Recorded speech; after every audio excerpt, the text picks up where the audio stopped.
curso tenemos ahora con nosotros a la doctora Victoria Moreno Cepelo, la doctora es médico dermatóloga del Hospital Nacional Ordinario, y el día de hoy nos gusta el tema manejo de amigos rosácea.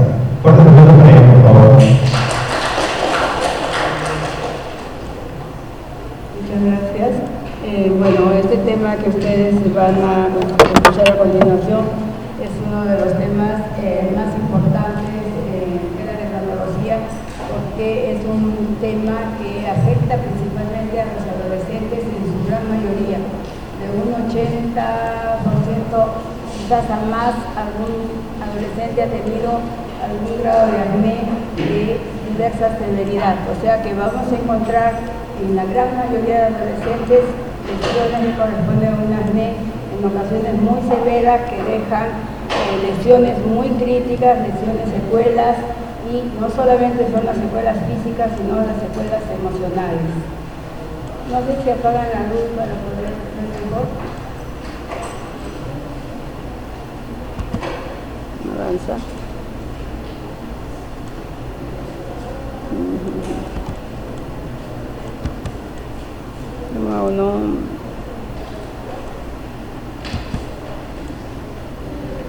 No avanza. A ver quién me ayuda.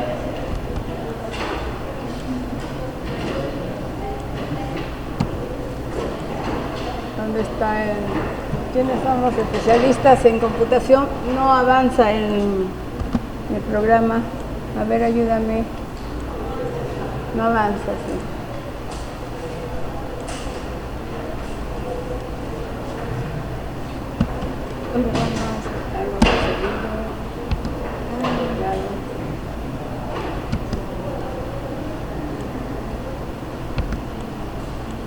Ernesto, la computadora se congeló, no avanza.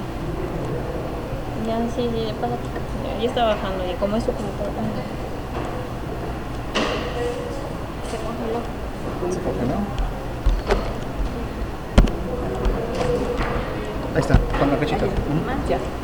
Bueno, como les decía, el acné es una entidad multifactorial. O sea, vamos a ver nosotros que en el acné van a ocurrir los factores muy importantes que se van a dar para que este cuadro se presente.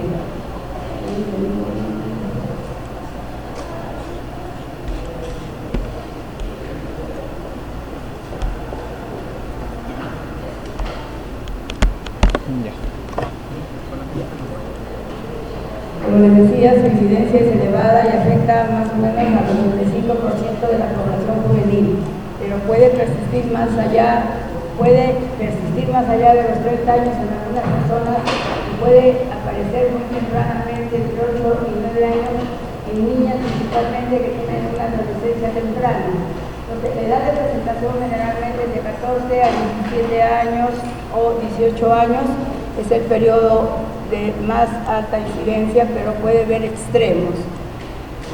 El órgano blanco es la unidad pilosebácea, por lo tanto vamos a tener que el área más afectada es el área donde tenemos nosotros más la área seborreica, cara, tórax, y es importante saber que el acné puede afectar cualquier sitio de tegumento cutáneo donde haya una unidad pilosebácea, excepto palmas, plantas de pie, dorso de manos.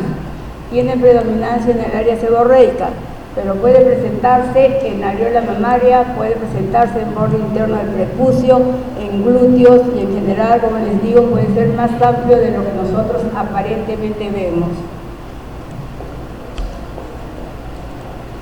¿Qué dice? ¿Quiere cambiar combinación? ¿De repente si lo cambias?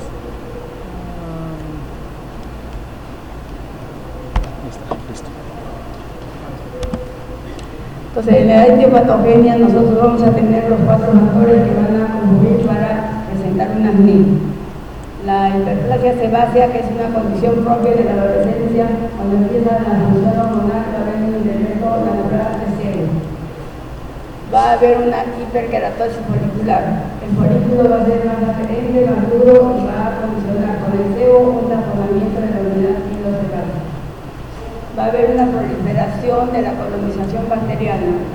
Los gérmenes habituales, normales de la flora bacteriana se pueden ver incrementados con el aumento de la producción de sebo. Por lo tanto, esta flora bacteriana va a aumentar en gran porcentaje principalmente Propinio Bacterium acnes, que es el principal actor en acné.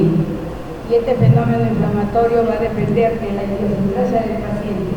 Cada paciente responde inmunológicamente con un fenómeno inflamatorio diferente en cada individuo. No todos tienen un fenómeno inflamatorio intenso, otros de menor intensidad, pero depende de una predisposición personal.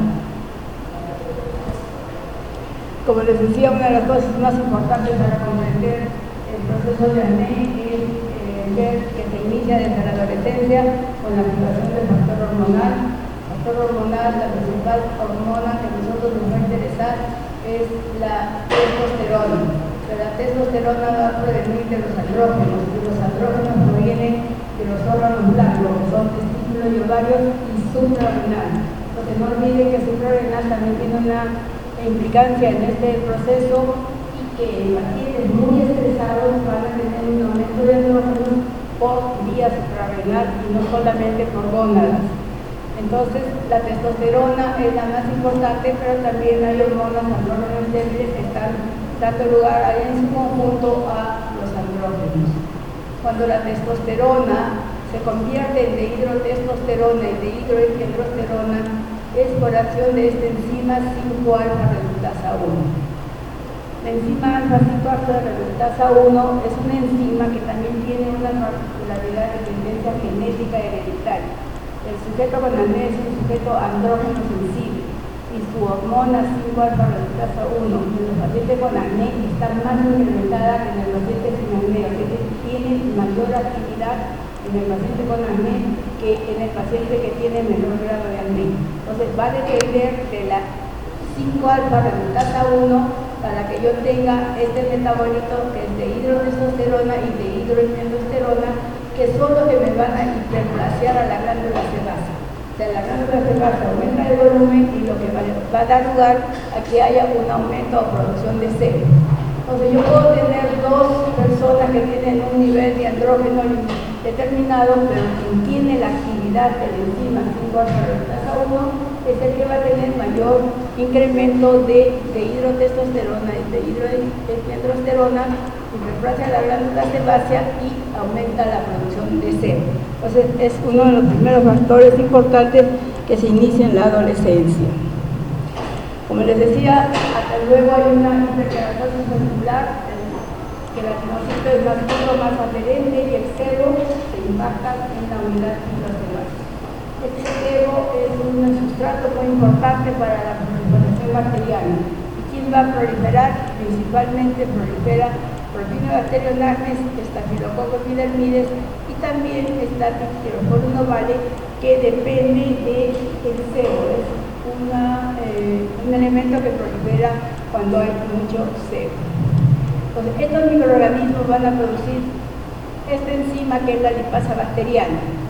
La lipasa bacteriana va a producir un fenómeno de hidrólisis de los componentes normales de la glándula sebácea a través de proteasas, hyaluronidasa, neurominidasa, y da lugar a que la glándula sebácea pierda su estructura, sus componentes se conviertan, sus componentes normales se conviertan en ácidos grasos libres y glicerol. El ácido graso libre es el principal responsable del fenómeno inflamatorio en acné. O sea, los componentes normales de la glándula sebácea se convierten en ácidos grasos libres que producen el fenómeno inflamatorio en acné, y el glicerol es el sustrato para el alimento del incremento de Propinobacterium acnes principalmente. Entonces ya vamos a ir al tipo de lesiones que nosotros vamos a tener en un paciente con acné. Entonces vamos a tener 4 grados de acné y los vamos a graduar de esta manera. Decimos un paciente tiene un acné grado 1 cuando presenta comedones y pápulas. Los comedones pueden ser abiertos o cerrados. El comedón abierto es aquel que tiene una abertura al exterior, tiene una oxidación por el proceso ambiental y da lugar a que aparezca un punto negro o comedón abierto. Cuando no hay esa abertura al exterior, el comedón es un comedón cerrado, y cuando yo exprimo el contenido es blanquecino, es el comedón cerrado. El grado 2 va a tener pápulas, va a tener pústulas superficiales y además comedones. el acné tiene polimorfismo lesional. Yo puedo encontrar predominando una lesión, puedo encontrar predominando dos lesiones o tener toda la variante de lesiones. El grado 3 es el acné que tiene nódulos, pústulas profundos. Desde este momento nosotros decimos que el acné es un acné inflamatorio que va a dejar secuela irremediablemente, lo toque o no toque la adolescencia de la lesión, hay una destrucción de la capa basal, destrucción de la glándula sebácea y va a dejar cicatriz. La cicatriz puede ser atrófica o hipertrófica dependiendo del paciente y la respuesta de cicatrización. El grado 4 predominan nódulos y quistes y de ahí pueden seguir los abscesos o fistulización posterior. Entonces yo voy a tener un paciente que tiene un acné no inflamatorio. Entonces va a corresponder a aquel que tiene comedones abiertos, comedones cerrados, pápulas, papulopústulas. Acá tengo comedones cerrados, comedones abiertos en la abundancia, igualmente acá algunas pápulas y en este slide no se ve mucho las pústulas, pero vamos a verlo en las siguientes diapositivas. Entonces, este acné ya es un acné inflamatorio. Cuando yo tengo nódulos ya tengo un acné inflamatorio y la respuesta inflamatoria es mayor y el tratamiento ya difiere de un acné no inflamatorio. Entonces, ¿qué es lo que va a predominar? Papulopústulas, ya aquí hay algunos nódulos, algunos quistes. Entonces ya este acné inflamatorio me va a dejar secuela que va a ser, como les digo, puede ser atrófica o hipertrófica. Atrófica en el 90%, hipertrófica en un 10%. Entonces yo voy a tener una secuela tan importante como esta en un paciente que tiene una respuesta inflamatoria con formación de queloide. Recuerden que la zona preesternal es una zona de formación de queloide muy importante. Entonces, no solo afecta la parte física de la persona, sino la parte emocional y por lo tanto nosotros requerimos también un apoyo en algunas ocasiones con psiquiatra para que nos ayude a que el adolescente no tenga depresión, ansiedad y que pueda tener secuelas tan importantes que no le permita hacer una vida social normal.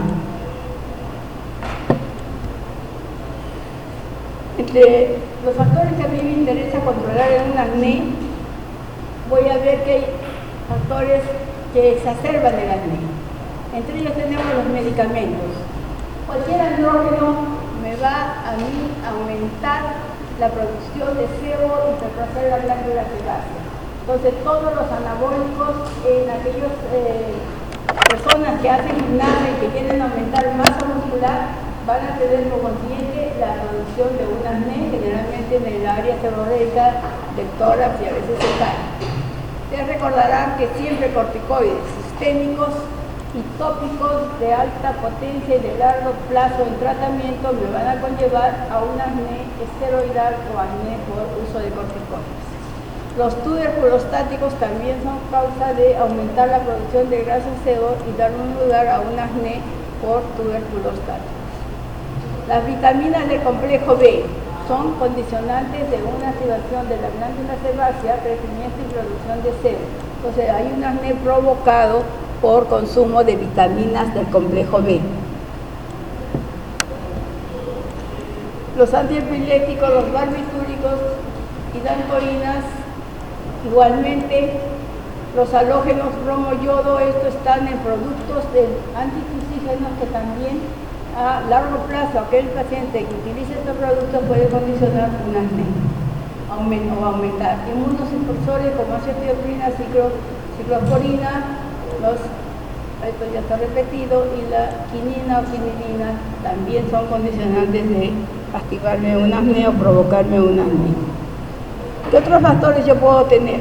Los endocrinológicos. Es importante determinar si la persona, una dama que no tuvo un acné en la adolescencia y empieza a tener un acné tardío después de los 20 años, 30 años, yo debo valorar si no hay ovario poliquístico, porque aquí hay una mayor producción de andrógenos y por lo tanto me va a producir un acné y el tratamiento difiere de lo habitual porque ya debe ir hacia un tratamiento de antiandrógeno. Generalmente se utiliza la ciclosterona y el inhibidor inferior que es un antiandrógeno con estrógeno para bloquear la producción de ovario de hormonas por ovario poliquístico.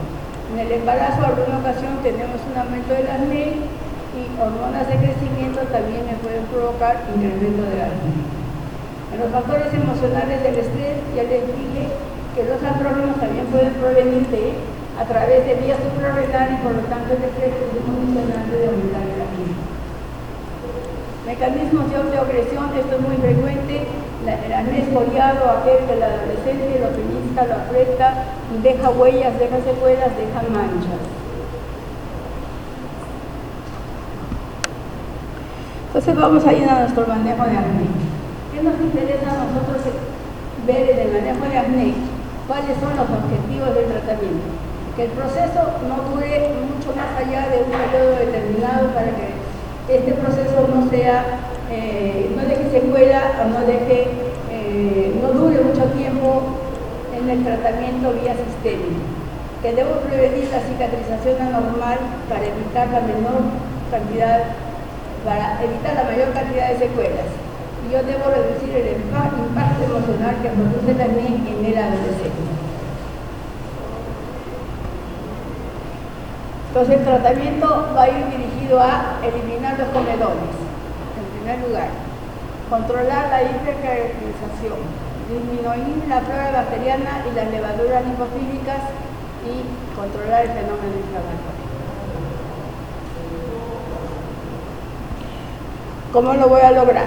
Entonces, en primer lugar, yo tengo mis medidas higiénico-dietéticas y mi lavado de la cara debe ser por lo menos 3 veces al día, de preferencia con un jabón de pH ácido o un Cinder, que son jabones sintéticos de pH ácido. Si no tengo un pH ácido, yo puedo utilizar un jabón para limpieza normal. No debo utilizar jabones antibacteriales, porque si yo barro la flora normal de la piel, voy a hacer que prolifere el Propionibacterium proliferen los gérmenes, estafilococos, estreptococos y esto no causa un incremento del acné.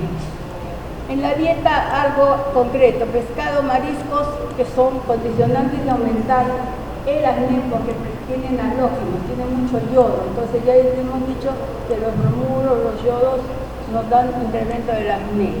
El licor, ustedes habrán probado que el licor se elimina hasta por el poro y esto hace que el fenómeno inflamatorio sea intenso en ese paciente que está bebiendo alcohol. Todos estos productos exacerban el fenómeno inflamatorio del acné, no lo provocan. Ustedes han visto, es un sujeto andrógeno sensible, ya predispuesto para la presentación del cuadro y que viene simplemente a agravarme todo el fenómeno inflamatorio.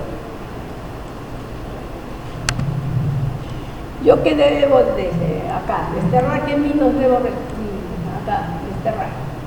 Los chocolates en algunas ocasiones dicen que no debe comerse en exceso. Las frituras no tienen nada que ver con la grasa que yo he consumido con la glándula sebácea que ha producido sebo, no tienen acción directa. No empeoran la evolución del acné.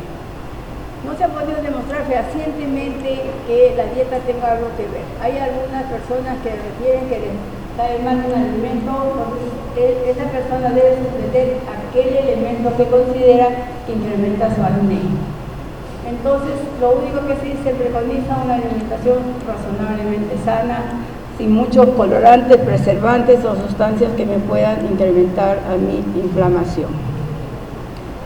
Entonces, cuando yo ya estoy frente a un acné y ya he tenido el grado de acné, si yo tengo un acné grado 1 donde tiene comedones, yo voy a utilizar los comedolíticos y si hay mucha pústula, los antimicrobianos o antibióticos. Entonces, para el acné grado 1, grado 2, grado 1 comedones, grado 2 pápulo pustuloso, yo tengo lo siguiente. Como antimicrobiano puedo utilizar el peróxido de benzoilo, la eritromicina y la clindamicina como antibióticos. Utilizo comedolíticos que son los retinoides tópicos, tretinoína, agapaleno, tazaroteno. Eso lo vamos a ver dosis más adelante.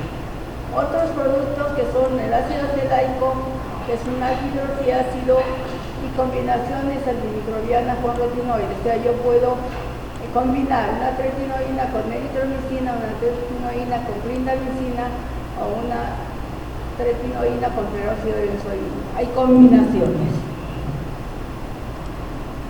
Entonces vamos a ver cuáles son las dosis que contiene cada producto. El peróxido de benzoíno tiene una dosis de 2.5, 4 y 5%, tienen en gel. Actualmente en el comercio estuvo retirado por un tiempo, pero ya ha vuelto a ingresar, y el que se utilizan son los peróxidos de benzoíno que vienen al 4 y al 5%. Son comedolíticos, pero no tan intensos como los retinoides, que vamos a ver más luego. Cuando tengo mucha úrsula, utilizo clindamicina en solución o en gel. La concentración es 2%. O puedo utilizar eritromicina en solución o en gel.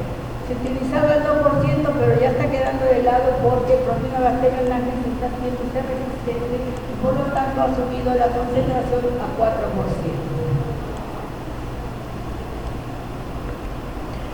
Los retinoides son los que me van a ir directamente a tratar el comedón. Y el comedón va a ser diluido a través de estos productos, retinoína o ácido retinoico, es lo mismo. Viene en crema, la concentración más bajita 0.025%, 0.05% en crema y hay en solución también a 0.05%. Es un comedolítico. ¿Qué es lo que va a hacer? Va a diluir el comedón a través del tiempo, 20-30 días, el comedón se ablanda y empieza a expulsarse espontáneamente. Adapalene es una crema al 0.1%, viene en gel y hay una concentración de 0.3%. Comedolítico, estos productos son comedolíticos, me diluyen al comedón. Y en tercera instancia viene el peróxido de benzoído, que es menos comedolítico que los dos anteriores, pero tiene una acción residual que es el antimicrobiano, o sea, menos comedolítico, pero con efecto antimicrobiano. Sea para un acné grado 1 o grado 2. Entonces cuando tenemos nosotros ya un tratamiento sistémico, es cuando tenemos un acné nodular o nódulo quiste, o que ya tiene abscesos o tiene fístula. Entonces vamos a tratar todo acné que tiene nódulo y es un acné inflamatorio y va a dejar secuela. Entonces tenemos que hacer el tratamiento sistémico. En el tratamiento sistémico vamos a utilizar antibióticos vía oral, van a evitar que el acné se vuelva más inflamatorio. Entonces, su indicación se relaciona con la forma clínica del acné. El mecanismo de acción es reducir el desarrollo de Propionibacterium laxus, disminuye el volumen, la población de Propionibacterium laxus, por lo tanto va a disminuir la lipasa bacteriana y por lo tanto ya no va a haber lipasa bacteriana para que me destruya la glándula sebácea y me convierta los componentes de la glándula sebácea en ácido graso libre y glicerol. Entonces, por lo tanto, va a disminuir el fenómeno de acné. Entonces, en concreto, los antibióticos, como vamos a ver, la tetraciclina, su efecto final es un efecto antiinflamatorio. Entonces, desencadena la respuesta antiinflamatoria. ¿Qué es lo que utilizamos? Y de frecuencia siempre estamos con estos productos como primera línea, las tetraciclinas y sus derivados. La tetraciclina es la más antigua, pero tenemos la aminociclina, la doxiciclina y una moderna que es la limeciclina. Son los agentes de elección para tratar un acné inflamatorio. Siguen de orden de importancia los macrólidos, en ellos eritromicina, pero les dije que se está dejando de usarlo, ya no se usa como sistémico por la resistencia bacteriana. Entonces ha sido reemplazado por la citromicina, que tiene una buena respuesta, tiene efectos de depósito, liberación sostenida más allá de los 5 días que se da en un paciente con acné.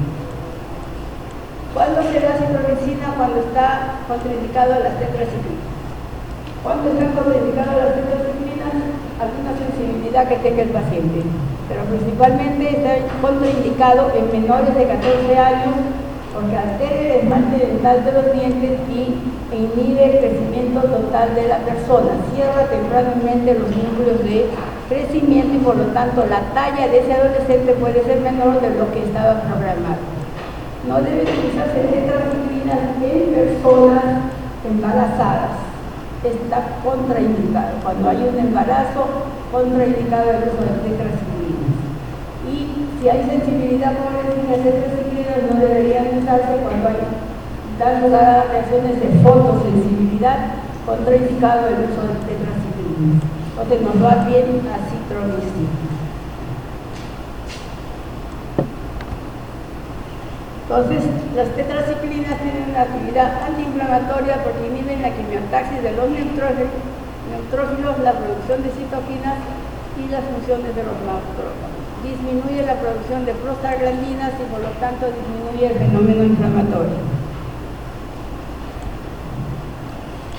Tetraciclinas penetra el folículo sebáceo y actúa directamente sobre el propio bacterio del acné, que es el elemento más importante en el acné. Su dosis es 1 gramo por día hasta la mejoría clínica y luego como dosis de mantenimiento 500 miligramos. O sea, yo puedo usar 2 comprimidos diarios por un término aproximadamente de 3 a 4 semanas donde se inicia la mejoría clínica y luego hago un mantenimiento hasta estabilizar el cuadro con 500 miligramos de tetraciclina por día. Esta tetraciclina, dosis baja, como les digo, actúa como un antiinflamatorio, entonces sus dosis no son dosis altas. Debo darlo alejado de alimentos con alcalinos, con leche, porque se inhibe su absorción. Se inhibe con hierro, calcio, zinc y los antiácidos. También recordar que tetraciclina produce una irritación gástrica en algunos pacientes, entonces hay que valorar ese efecto cuando ha producido una gastritis. Acá nosotros debemos darlo ligeramente alejado de los alimentos, media hora, 1 hora después de alimentos o antes de alimentos para evitar su inhibición frente a estos componentes. La tolerancia, como les digo, depende de cada persona. Los gases intestinales son los más frecuentes. La fototoxicidad que me puede dar sobre todo la doxiciclina y la aminociclina cuando hay una sensibilidad al sol en estos pacientes que toman tetraciclinas. Produce pigmentación en la piel. ¿Cuándo voy a usar una isotretinoína? El famoso y el más conocido del comercio, el roacutar. Yo lo voy a utilizar cuando tengo un acné no quístico que no ha respondido habitualmente al tratamiento que yo estoy realizando con tetraciclina, acitromicina en forma regular, continua y disciplinada, y no responde al tratamiento, es un antiinflamatorio que me está dejando secuelas, yo voy a pasar a usar un retinoide sistémico. Y debo usar una isotretinoína tempranamente cuando las lesiones son muy inflamatorias, no quísticas y las secuelas son muy importantes. Lo que voy a evitar es dejar al adolescente con secuelas futuras y manejo una isotretinoína que va muy bien cuando el paciente es disciplinado, tiene un manejo adecuado y la respuesta es muy buena. Entonces está aprobado por la FDA desde el año 1982, la dosis es 0.1 miligramos kilo de día. Nosotros usamos dosis relativamente bajas a los Estados Unidos. Nosotros podemos usar 20 o 40 miligramos de diarios de Robusta, por ejemplo, por día en el paciente que está con una neurología. La mejoría va a venir por lo menos a los 30 días. Las 2 primeras semanas van a decir al adolescente que le va a producir un fenómeno inflamatorio mayor que el que tenía, porque quien reacciona el próximo bacterio del acné produce citoquinas, prostaglandinas, inflama la glándula sebácea y el acné se incrementa en las primeras 2 semanas. Entonces, en esas 2 semanas yo voy a hacer un tratamiento fuerte con prednisona, 20 miligramos o 30 miligramos por unos 5 a 7 días, bajo un fenómeno inflamatorio y después me quedo con mi Robutan o isotretinoína. En ese caso se utiliza corticoides, porque después no utilizamos corticoides en otro momento en acné. Solamente cuando deseo evitar el efecto rebote que hace en el acné el uso inicial de isotretinoína. Es altamente teratogénico, por lo tanto está contraindicado en damas que estén embarazadas o que tengan una vida sexual activa, que no estén haciendo un tratamiento anticonceptivo o que no hayan pasado por ginecología para hacer un tratamiento de el ámbito objetivo más la isotretinoína. En el varón no hay problema. Pero el problema es en damas, es teratogénico.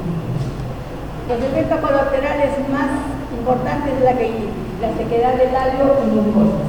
Es muy importante, se debe usar un lifting para evitar la resequedad y la fisuración del labio. Puede producir un eritema facial, una sequedad de la piel, en ocasiones, en algunos pacientes, produce mialgias, artralgias y a veces cefalea. Se va a depender de la dosis y de regular la dosis del paciente. Si la cefalea es importante, la artralgia es muy importante, en ocasiones obliga a tener que suspender el tratamiento. Se reporta que en el caso de retinoides hay depresión o cambios del humor en la persona. O de pacientes que tienen esquizofrenia o depresión, hay que valorar bien cómo vamos a manejar este producto para que no vaya a haber efectos a nivel de comportamiento de la persona. Valoramos triglicéridos y colesterol porque aumenta el triglicérido y el colesterol y la función hepática, las pruebas hepáticas pueden aumentarse con el uso de retinol. O sea, hacemos una prueba base de colesterol, triglicéridos, de GOTGP. Si eso está normal, tenemos que ir valorando cada 3 meses hasta que nosotros estemos seguros que no hay ninguna respuesta inadecuada a nivel de estos efectos. Cuando se inicia un tratamiento con isotretinoína, el tratamiento mínimo es 8 meses. Podemos llegar hasta el año de tratamiento con dosis ya modificadas a un nivel de aproximadamente 6 meses, vamos bajando la dosis y vamos en un descenso hasta la eliminación, que generalmente logramos un buen efecto durante el periodo de un año. Por 6 meses una dosis continua y después dosis de descenso. Entonces vamos a ver que es el único fármaco que tiene efecto sobre los 4 principios patogénicos de la piel. Actúa en la glándula sebácea produciendo la atrofia y disminución de la producción de sebo hasta en un 90%. Diluye el comedor, disminuye el volumen de la glándula y elimina el contenido sebáceo, por lo tanto va a cerrarse los poros y viene la mejoría. Va a producir una disminución importante de la producción de propionobacterium nasnes porque ya no hay glicerol y por lo tanto ya no va a haber un aumento del propionobacterium nasnes, no va a haber elementos de la glándula sebácea para que se produzca la hidrólisis y el sebo se convierte en ácido graso líquido. Su efecto importante es antiinflamatorio y normaliza la queratinización. O sea, el producto es un buen producto manejado en el momento adecuado y con una dosis adecuada, con una disciplina, y es un medicamento que tiene consentimiento informal, porque como les digo es teratogénico y valorando función hepática, triglicéridos, colesterol y haciendo el manejo continuo, nosotros vamos muy bien con este producto y evitamos las secuelas que puede dejar. Se utiliza también en personas mayores cuando desean no envejecer tan rápido. Disminuye el efecto de envejecimiento de la piel y las dosis son sumamente bajas o intercalados en semana para evitar el envejecimiento de la piel. O sea que la persona que hace un acné muy severo, usa este producto, también ha evitado un poco el envejecimiento de su piel.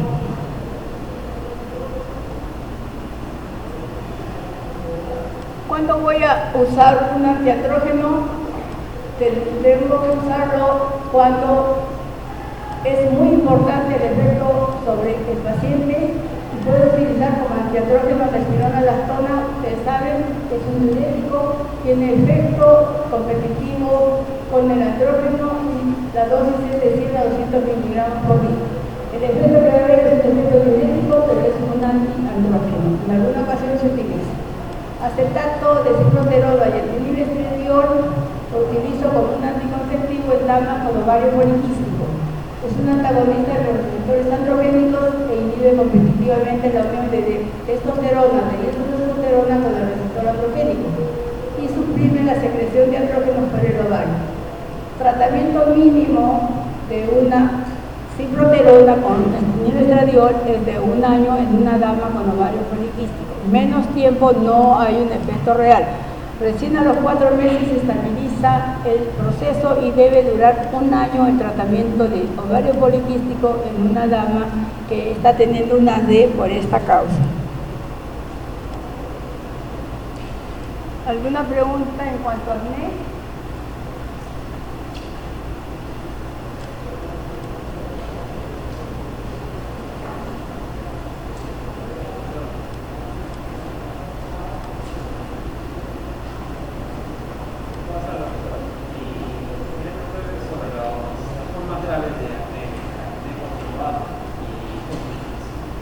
Hay variantes de acné.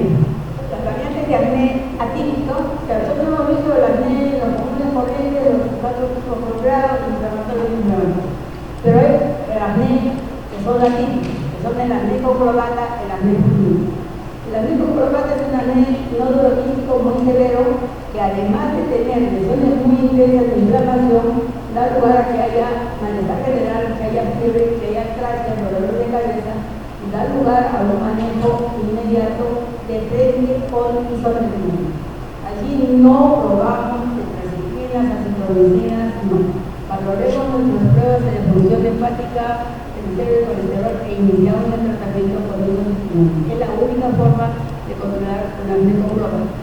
Inicialmente siempre, como está en un laboratorio, usamos la primera semana, unido a una prednisona, unos 30 miligramos, para que me baje el efecto inflamatorio y me quede después con mi tratamiento. Debe durar mínimo alrededor de 1 año. Ahora, este acné con clorata no solamente afecta lo que escala, lo que estoras, afecta principalmente a la zona glútea, a los miembros inferiores, y en ocasiones viene unido a este cuadro que es de hidrosalinitis supurativa, o sea, las glándulas apocrinas, licrinas de la zona axilar y la zona inguinal pueden verse comprometidos y tener, aparte del acné, esas glándulas con secreción, inflamación, y el tratamiento es isotermina. Igualmente, la acné fulminans tiene una lesión muy importante que es una lesión necrótica, y es porque se ha activado el factor de necrosis tumoral alfa en la cascada inflamatoria. Da lesiones necróticas del tratamiento igualmente. Prednisona 1 semana con isotretinoína, la dosis es un poquito más alta, ya no es solamente 0,5, 1 miligramo kilo día, bajamos con el fenómeno inflamatorio y nos quedamos hasta la mejoría. Pero son los 2 casos con la hidrosalinitis supurativa y el que da el cuero cabelludo, que es la folliculitis axilar tifoides, que es una variante de acné en cuero cabelludo de folículos de pelo y debemos tratar con eso. ¿Alguna otra pregunta? Entonces vamos a ver el otro tema que es rosácea. Rosácea es un cuadro aparentado de acné, se da en la segunda etapa de la vida, ya no es un acné de adolescencia, inicia principalmente a los 30 años, en algunas ocasiones un poquito más temprano, las más afectadas son las mujeres y las más severamente afectadas son los varones. Acá la que está afectada es la glándula sebácea con un fenómeno inflamatorio importante. Entonces, ¿por qué digo proceso acnéico inflamatorio crónico y progresivo? Porque si en el acné tenía lesión elemental, en comerón, en rosácea, yo voy a tener como lesión elemental la telangiectasia, o sea, se parece al acné, pero no tiene el comerón, por lo tanto, el crónico. Es más tipo parecido al acné. Entonces, compromete principalmente el área centrofranqueal del registro. Que recuerden que la telangiectasia es la diferencia, pero puede tener eritema con el acné en pápulas intestinales, asociado a seborrea e hiperplasia de la glándula sebácea. Y luego van a ver que cuando se hiperplasia de la glándula sebácea de la zona nasal, me da el cuadro de rinofibrosis. La edad de presentación, pues les digo, de 30 a 50 principalmente, pero es un cuadro que afecta desde que inicia, ya no se cura, se controla. Es de por vida. Puede tener cuadros de exacerbación, remisiones, pero tiene un cuadro de muy larga evolución. Las mujeres son las afectadas en mayor número y los varones en severidad. Lo más importante de una rosácea es determinar si hay un compromiso ocular. La rosácea ocular es muy seria porque si afecta la córnea, me da una queratitis rosácea y la persona puede perder la visión. Pero puede afectar cualquier estructura del ojo, conjuntivitis, iritis,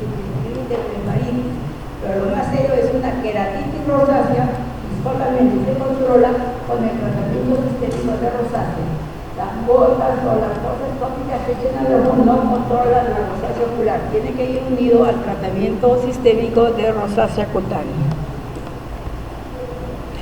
Puede tener 4 grados de rosácea. La prerrosácea es aquella persona que tiene un eritema que aparece, desaparece, enrojece en algún momento y en otro momento está más clara. Entonces, esta persona va a terminar con una rosácea más adelante si es que no cuida condiciones de calor, condiciones de exposición al sol, hornillas, agua caliente, algunos elementos como café, ají, rocoto, condimentos.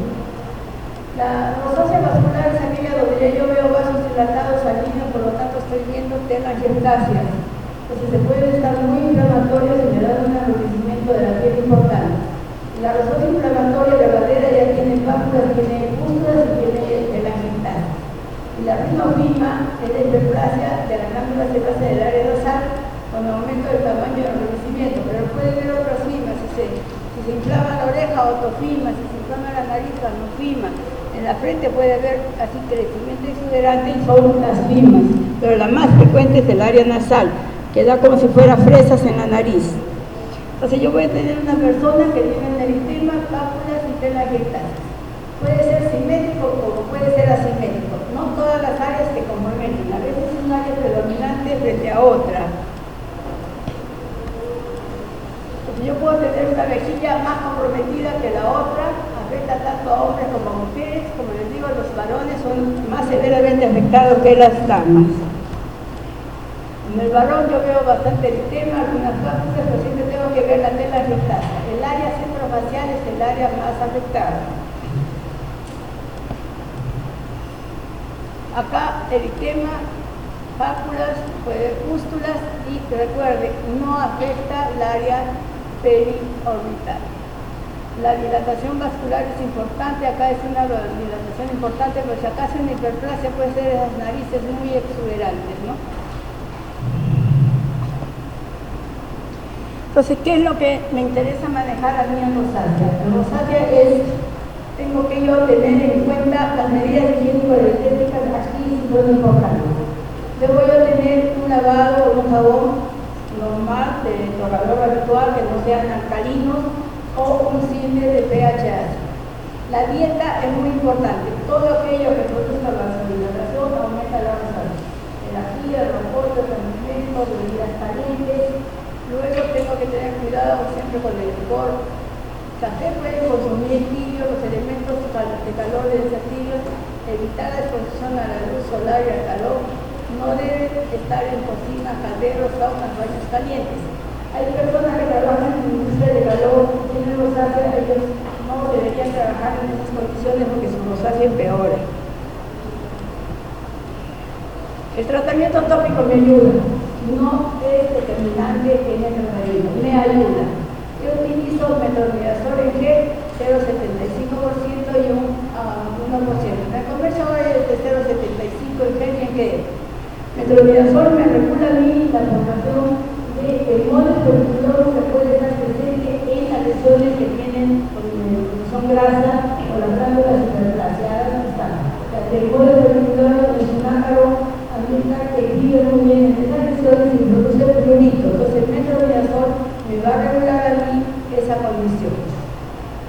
Antibióticos tópicos, clindamicina y eritromicina cuando yo tengo pústulas.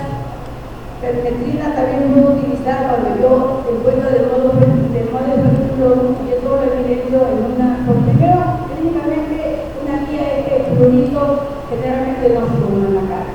Y la otra es de que al hacer una biopsia, yo encuentro el elemento en una biopsia, las estructuras del tumor del prurito. Se puede utilizar cremas azufradas, fluoracil, anaico o cobertor, igual que la NEM. Una cremita que tenga color piel y que me cubre imperfecciones. Y debe usarse protectores solares o pantallas solares para evitar que el sol estimule a la rosácea. El tratamiento sistémico, como es un cuadro que depende de la hiperplasia sebácea, me va a rendir el mismo efecto las tetraciclinas y sus derivados. O sea, usamos tetraciclina 1 gramo por día hasta la mejoría clínica de 3 a 4 semanas y luego 500 miligramos hasta la mejoría.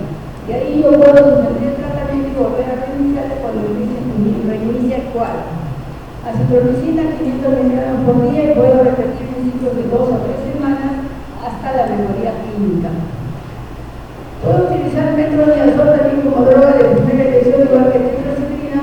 La dosis es igual a 1 gramo por día durante 3 a 4 semanas y mantenimiento 500 miligramos por día. Metronidazol, a diferencia de tetraciklina, produce más epigastrálica, entonces me da ese efecto. Y en mujeres que tienen hipoestrogenismo, porque en mujeres con hipoestrogenismo la rosácea es más severa, entonces valorar si debo dar los estrógenos, pero eso lo valoro con el ginecólogo, porque a veces el ginecólogo no usan estrógenos porque se lo requiere la persona, sino que valora si es necesario o no es necesario usar estrógenos cuando hay un hipoestrogenismo marcado en mujeres con rosácea.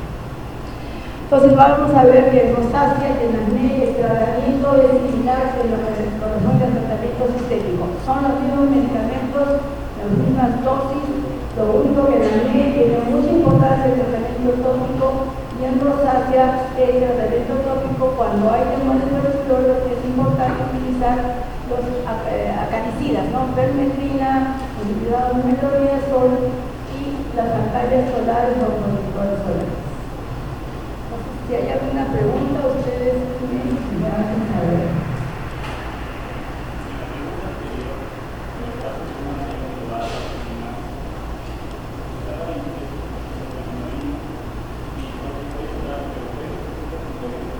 No se puede usar el cortisol, que es más fácil nos permite usar la prednisona. Se la eliminamos por día durante unos 5 o 7 días y lo puede retirar correctamente eliminamos lo que no debe usar el cortisol, que queda ya con tu montón de vitamina ya con tratamiento de medicina. Todo lo que contiene zinc es un inmunomodulador, se puede utilizar.